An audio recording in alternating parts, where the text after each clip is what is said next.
কি দেখে চিনতে পারছো তো? হ্যাঁ, মিষ্টির জন্মদিনে মিষ্টিকে সাজানোর জন্য চলে এসেছিলাম মিষ্টির বাড়িতে। ওদের বাড়িতে পৌঁছে বার্থডে গার্লের সাথে দেখা করে আর এই গায়ে হলুদ অনুষ্ঠানটা দেখে একদম চলে গেলাম দিদিকে সাজাতে।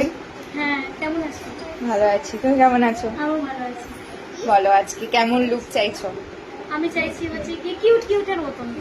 দিদি তো এমনি কিউট, আর কত কিউট লাগবে। যাই হোক, আমি আমার মতো করে সুন্দর করে সাজানোর চেষ্টা করেছি। তোমরা দেখে জানিও যে ফুল লুকটা কেমন লাগলো দিদির তো খুবই ভালো লেগেছে। এরপরেই আখিকে সাজাতে বসলাম।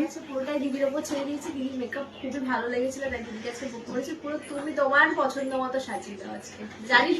জানি সুন্দরী হবে, এইটা বলার পর কনফিডেন্টটা খুবই বেড়ে যায়।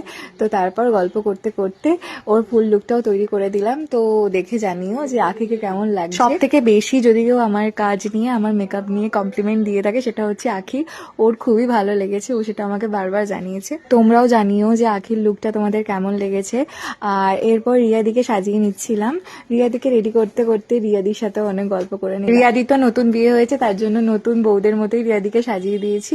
তো তোমরা জানিও এই লুকটা তোমাদের কেমন লেগেছে। এরপর অনুষ্ঠানের মেন অ্যাট্রাকশন বার্থডে গার্লকে রেডি করে নিলাম। ও বলেছিল আমাকে বারবি ডলের মতো যেন লাগে। তো তোমরা দেখে জানিও যে ওকে বারবি ডলের মতো লাগছে কিনা। তারপরে ক্রাউনটা দিয়ে আরো মিষ্টি লাগছিল ওকে দেখতে। সবার সাথে অনেক সুন্দর একটা সময় কাটিয়ে বাড়ির পথে রওনা দিলাম। আজকের জন্য এইটুকুই, বাই।